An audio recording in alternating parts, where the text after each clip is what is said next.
Nous sommes d'une manière ou d'une autre. Ce soir, il nous est permis quelque chose dont nous finissions par douter. Premièrement, le président de la République doit ou bien s'en aller, ou bien nommer un Premier ministre dans nos rangs.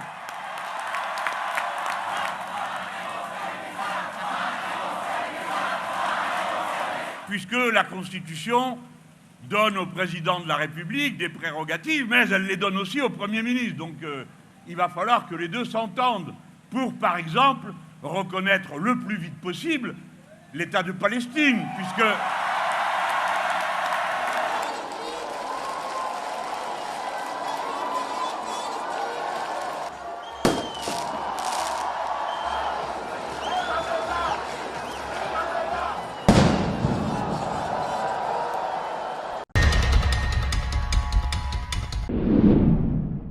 चमकदार उरूज और फिर downfall देखने को मिला है, यानी Europe में right wing नेताओं का सियासी तमाशा खत्म हो रहा है। दोस्तों, फ्रांस में बेहद हाई लेवल का सियासी ड्रामा एक तगड़े झटके के साथ खत्म हो गया है। दरअसल जब फ्रांस के चुनावी आंकड़े फ्रांसीसी चैनलों पर दिखाई दिए तो ये फार राइट यानी धूल दक्षिणपंथी मरीन ले पेन और प्रधानमंत्री बनना चाह रहे जॉर्डन बार्डेला के लिए खुशियां नहीं लेकर आए। इस चुनाव में फिलिस्तीन को रिकॉग्निशन का वादा करने वाले लेफ्ट ने बाजी मार ली। इमैनुअल मैक्रों भी चुनाव में दूसरे नंबर पर रहे, जबकि नेशनल रैली तीसरे नंबर पर। लेफ्ट विंग के ल्यूक मेलेंशो ने बिना वक्त गंवाए चुनावी नतीजों को अपनी जीत बताई है। कुल मिलाकर फ्रांस के संसदीय चुनाव में बेहद चौंकाने वाले नतीजे आए हैं। किसी को भी इन नतीजों की उम्मीद नहीं थी। चुनाव से पहले कुछ लोगों का मानना था कि फ्रांस में दक्षिणपंथी पार्टी नेशनल रैली बड़ी जीत दर्ज कर सकती है। एक हफ्ते पहले तक ये पार्टी पहले फेज में सबसे आगे थी, मगर जब 8 जुलाई की सुबह नतीजे आने शुरू हुए तो सियासी तस्वीर एकदम अलग थी। नेशनल रैली को रोकने में लेफ्टिस्ट यानी वामपंथी और सेंट्रिस्ट पार्टियों के गठबंधन न्यू पॉपुलर फ्रंट यानी एनएफपी को बड़ी कामयाबी मिली है। अभी भले ही फ्रांस में किसी एक गठबंधन के सरकार बनाने के आसार कम ही हैं, मगर लेफ्टिस्ट यानी नेता जिया ने बड़ा ऐलान कर दिया है कि उनका गठबंधन फिलिस्तीन को रिकॉग्निशन देने के डायरेक्शन में काम करेगा।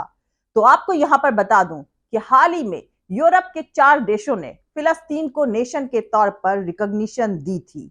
ये 4 देश स्पेन, नॉर्वे, आयरलैंड और स्लोवानिया है। जिया के सोशल मीडिया हैंडल से लिखा गया है कि प्रधानमंत्री न्यू पॉपुलर फ्रंट से होगा। हम कई चीजों पर फैसला कर सकेंगे। इंटरनेशनल लेवल पर हमें फिलिस्तीन को नेशन के तौर पर रिकॉग्निशन देने पर सहमत होना होगा।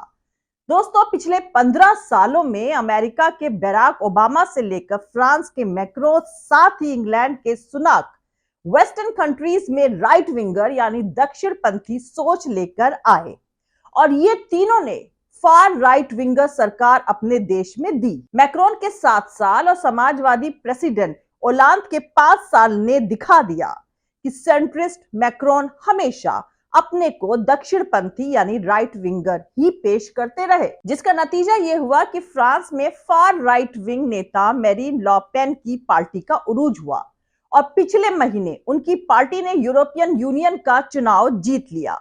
शॉक्ड मैक्रोन ने संसद भंग करके चुनाव करा दिया।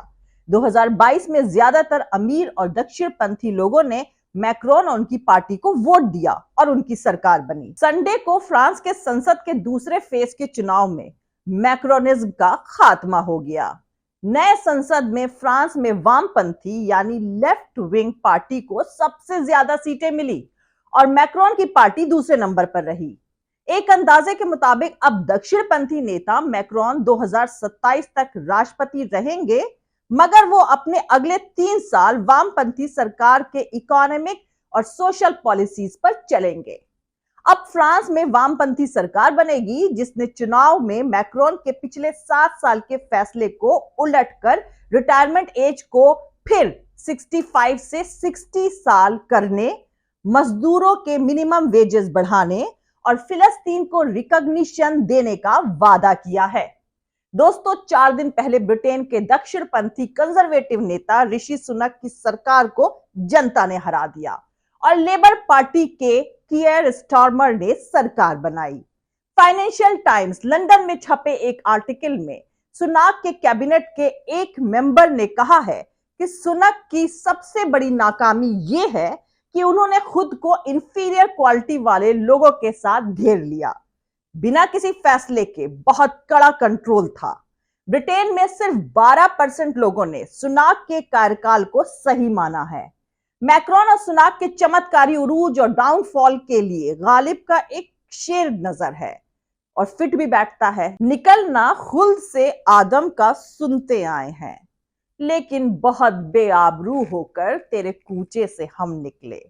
दरअसल दोस्तों, इंडियन इंटेलेक्चुअल्स, पॉलिटिशियंस और संघ पिछले 40 सालों में बदलती जियोपॉलिटिक्स को पहचानने में फेल रहे हैं। 1455 साल पहले इस्लाम आया और दुनिया में मुस्लिम हुकूमत बनने लगी। स्पेन में 700 साल रही, वो खत्म हुई तो ऑटोमन एम्पायर तकरीबन 500 साल 1923 तक रहा, जिसने एशिया, यूरोप, अफ्रीका में हुकूमत करी। ऑटोमन एम्पायर की तरह दुनिया के इतिहास में आज तक किसी कौम या धर्म ने दुनिया के इतने बड़े इलाके पर हुकूमत नहीं करी। लेकिन पिछले शताब्दी की 3 बेहद अहम इवेंट्स ने फिर 100 साल बाद एशिया में बदलाव लाया। पहला भारत के तरफ से 1971 में बांग्लादेश बनना, दूसरा 1973 की योम किप्पर वॉर जो इजिप्ट और ब्रिटेन, फ्रांस, इजराइल के बीच लड़ी गई, और तीसरा 1979 में सोवियत यूनियन का अफगानिस्तान को कब्जा करना। 1973 के अरब इजराइल जंग के दौरान पाकिस्तान के तब के प्रधानमंत्री भुट्टो के कहने पर सऊदी अरब के शाह फैसल ने वेस्टर्न कंट्रीज का तेल बंद कर दिया और तेल का दाम दुनिया में 365 गुना बढ़ गया। यूरोप और अमेरिका 15 साल पीछे हो गए और 1876 टू 1923 के बाद की दुनिया बदलने लगी। तेल के बड़े दाम ने भारत की इकोनॉमी को बहुत चोट पहुंचाई, जो जयप्रकाश आंदोलन की वजह बना। अरब दुनिया ने तेल के पैसे से 1979 से सोवियत यूनियन की अफगानिस्तान में घेराबंदी करके 1989 में सोवियत यूनियन को तोड़ दिया और सेंट्रल एशिया के सभी मुसलमान मुल्क 50 साल बाद रूस के दबदबे से आजाद हो गए। 1990s के दशक से ग्लोबलाइजेशन का दौर शुरू हुआ और एशिया में तरक्की शुरू हो गई। ग्लोबलाइजेशन से चीन, south Korea, Malaysia, Indonesia, middle east, central Asia के देशों ने बहुत तरक्की करी। 30 साल में ग्लोबलाइजेशन के चलते चीन सबसे ज्यादा चौंकाने वाला डेवलपमेंट करके इकोनॉमी और फौजी ताकत बनकर उभरा और मिडिल ईस्ट तेल और गैस के दौलत से मालामाल होकर जियो इकोनॉमिक्स का सेंटर बन गया। ग्लोबलाइजेशन से भारत में भी डेवलपमेंट हुआ और 2015 तक एक्सट्रीम पॉवर्टी कम हुई, मगर भारत में मस्जिद मंदिर सियासत शुरू हो गई और मुस्लिम कम्युनिटी के खिलाफ जहर घोल करके पिछले 10 सालों से संघ की सरकार रही और बेरोजगारी और गरीबी बढ़ गई। आज 5 साल से 80 करोड़ गरीब जनता सरकार के $27 बिलियन की स्कीम से 5 किलो के अनाज पर डिपेंडेंट है। पिछले 5 सालों में कोरोना, रूस यूक्रेन जंग और अमेरिका या इजराइल फिलिस्तीन जंग ने ग्लोबलाइजेशन को धीमा करके दुनिया की तरक्की को रोक दिया है, जिसका असर भारत की इकोनॉमी पर भी पड़ा है। 8 महीने से ज्यादा से चल रही इजराइल फिलिस्तीन मारकाट अब यूरोपियन मुल्कों के लिए रूस यूक्रेन जंग से भी बड़ा फिक्र का मुद्दा बन चुकी है, क्योंकि मिडिल ईस्ट, तुर्की, सेंट्रल एशिया के देश चीन से अपने रिश्ते मजबूत कर रहे हैं। खैर, फ्रांस में बड़े सियासी बदलाव को देखते हुए उम्मीद है कि 2024 में संघ अपनी 100 साल की सोच को बदलेगा और अब बीजेपी की गठबंधन की सरकार अपनी इंटरनल और फॉरेन पॉलिसी में बड़ा बदलाव लाएगी। मोदी 3 की सरकार हिंदू मुसलमान के सियासी तमाशे से ऊपर उठ करके देश हित को सबसे अहम मानकर काम करेगी, वरना मुल्क का फ्यूचर बहुत चमकीला यानी उज्जवल नहीं हो सकेगा, क्योंकि 150 साल बाद दुनिया बदल गई है।